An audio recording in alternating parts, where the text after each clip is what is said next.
श्री हरिवंश पुराण हरिवंश पर्व अध्याय 23। हंसों का काम्पिल्य नगर में ब्रह्मदत्त आदि के रूप में उत्पन्न होना और 4 हंसों का अपने पिता से आज्ञा लेकर मुक्त हो जाना।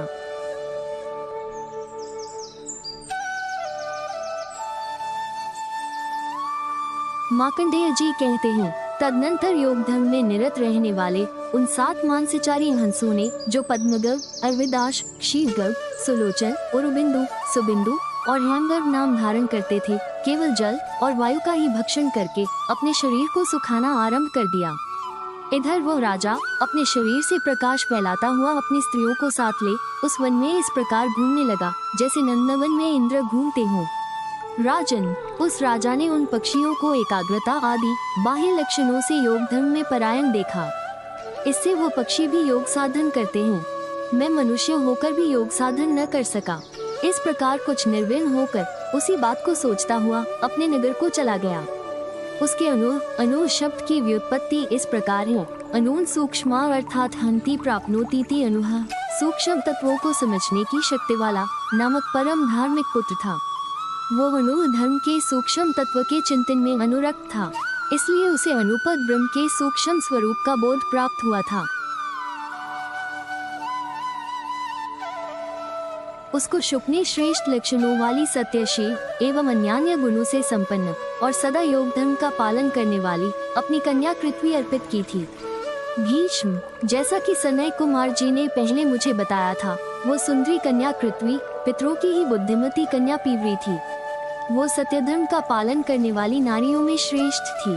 पुण्यात्मा पुरुष भी उसके स्वरूप को बड़ी कठिनता से समझ सकते थे। वो स्वयं तो योगिनी थी ही, योगी की ही पत्नी और योगी की ही माता भी थी। मैंने पहले पितृकल्प के समय ये सब बातें तुम्हें बताई थी। राजा विभराज अनु को राज्य सिंहासन पर बैठाकर प्रसन्नचित हो पूर्ववासियों से विदा ले ब्राह्मणों से स्वस्तिवाचन कराकर जहाँ वे सहचारी हंस रहते थे उस सरोवर पर तप करने के लिए चले गए। वे उस सरोवर के तट पर सब कामनाओं को त्याग निराहार रह वायु को ही पीकर तपस्या करने लगे।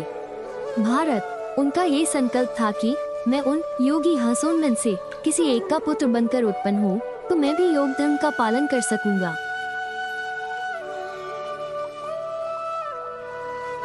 उन्होंने अपने तप से उस वन को विभ्राजित प्रकाशित कर दिया, इसलिए वो सरोवर और वो वन भी वैभवराज सरोवर और वैभवराज वन के नाम से प्रसिद्ध हो गए।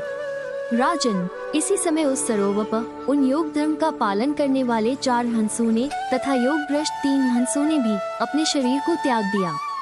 वे 7 निष्पाप महात्मा काम्पिल्य नगर में ब्रह्मदत्त आदि नामों से उत्पन्न हुए। ये सब ज्ञान, ध्यान, तप और पूजा में लगे रहते थे तथा वेद वेदांग के पारगामी विद्वान थे। इनमें 4 को तो अपने पूर्व जन्मों का स्मरण था और 3 शाप से मोहित होने के कारण अपने पूर्व जन्म की स्मृति से वंचित थे।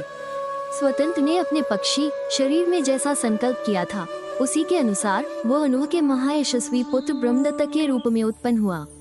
वो ज्ञान, ध्यान और तप करके पवित्र हो गया था तथा वेद और वेदांग का पारगामी विद्वान था। बाब्रव्य और वत्स ये दोनों वहाँ राजा अनु के मंत्री तथा श्रोत्रिय ब्राह्मण थे। छिद्रदर्शन और सुनेत नामक हंस उन्हीं श्रोत्रिय राजमंत्रियों के कुल में वेद वेदांग के पारगामी श्रोत्रिय पुत्र बनकर उत्पन्न हुए। ये दोनों पहले जन्म में ब्रह्मदत्त के साथ रहे थे और उनकी सहायता करने के लिए उत्पन्न हुए थे। इनमें जो पूर्ववर्ती 6 जन्मों में अपने 7 भाइयों में से 5वां होकर उत्पन्न हुआ था वो कवि 7वें जन्म में पांचाल नामक श्रोत्रिय हुआ और छठा खसूम कंडरीक नाम से प्रसिद्ध हुआ। इनमें पांचाल बहरिच अर्थात ऋग्वेदी था। वो आचार्य पुरोहित का काम करने लगा और कंडरीक छंदों का गान करने वाला सामवेदी तथा अध्वर्यु यजुर्वेदी हुआ। इस प्रकार वो 2 वेदों का ज्ञाता था। अनु का पुत्र राजा ब्रह्मदत्त सब प्राणियों की बोली को समझ लेता था। उसकी पांचाल और कंडरीक से मित्रता हो गई। वे तीनों ग्राम्य धर्म संसारी पुरुषों के धर्म में मग्न रहते थे और काम इच्छा के वश में होकर चलते थे। उन्होंने पूर्व जन्म में जो सत्कर्म किया था उसके फल से वे धर्म, अर्थ और काम के तत्वज्ञ हुए। राजाओं में श्रेष्ठ अनु निष्पाप ब्रह्मदत्त का राज्य पर अभिषेक करके स्वयं योग साधन कर परम गति को प्राप्त हो गए। असित देवल की पुत्री जिसका नाम सनती था तथा जिसका तिरस्कार करना किसी के लिए भी बहुत कठिन था, राजा ब्रह्मदत्त की धर्मपत्नी हुई। उस एक भाव ब्रह्मभाव से संपन्न, नम्रता की मूर्ति, योग धर्म का पालन करने वाली सनती नाम की श्रेष्ठ कन्या को ब्रह्मदत्त ने देवल ऋषि से पत्नी के रूप में प्राप्त किया था। भारत जन्मों में पांचवा होकर उत्पन्न होने वाला पांचिक कवि पांचाल हुआ, छठा कंडरीक हुआ और सातवां ब्रह्मदत्त हुआ, जो शेष सहचारी पक्षी थे। वे कामपिल्य नगर में अत्यंत दरिद्र श्रोत्रिय कुल में सगे भाई बनकर उत्पन्न हुए। वे चारों धृतिमान, सुम्न, विद्वान और तत्वदर्शी के नाम से प्रसिद्ध थे और वेदों के अध्ययन करने में लगे रहते थे। साथ ही योग साधन के लिए गृह त्याग का अवसर ढूंढते थे अथवा अपने सहचारियों के भोगासक्त रूप दूषण पर भी दृष्टि रखते थे। उनकी पूर्व जन्मों में जैसी वैराग्यपूर्ण बुद्धि थी, वैसी ही इस जन्म में प्रकट हुई।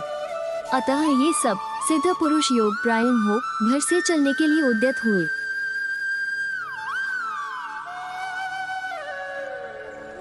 तात, जब उन्होंने अपने पिता से पूछकर जाने का विचार किया, तब पिता ने उनसे यह बात कही, तुम लोग यदि मुझको छोड़कर वन में जाओगे तो ये तुम्हारे लिए अधर्म ही होगा। तुम लोग मेरी दरिद्रता दूर न करके तथा पुत्र द्वारा सिद्ध होने वाले प्रचुर प्रयोजनों की भी सिद्धि एवं मेरी सेवा भी न करके कैसे चले जाना चाहते हो? क्या यही उचित है? तब उन सब द्विजों ने अपने पिता से कहा, हम लोग ऐसा उपाय करेंगे जिससे आप जीवन निर्वाह कर सकेंगे तथा हम जैसे पुत्रों को पाकर आपको अपने उद्धार के लिए भी चिंता करने की आवश्यकता नहीं है। आप निष्पाप राजा ब्रह्मदत्त से मिलकर ये महत्वपूर्ण सप्त व्याधा दशार्णेषु इत्यादि श्लोक उनको और उनके मंत्रियों को सुनाइएगा। तात, इससे प्रसन्न होकर वे आपको बहुत से ग्राम, प्रचुर भोग और आपके इच्छानुसार सब पदार्थ देंगे। आपकी जब इच्छा हो तब ब्रह्मदत्त के पास चले जाएं। इतनी बातें कहकर उन सबों ने अपने पिता की पूजा की और योग धर्म का साधन कर वे परमानंदमय मोक्ष को प्राप्त हो गए। इस प्रकार श्री महाभारत खिल भाग हरिवंश के अंतर्गत हरिवंश पर्व में पितृकल्प विषयक 23वां अध्याय पूरा हुआ। जय श्री कृष्ण।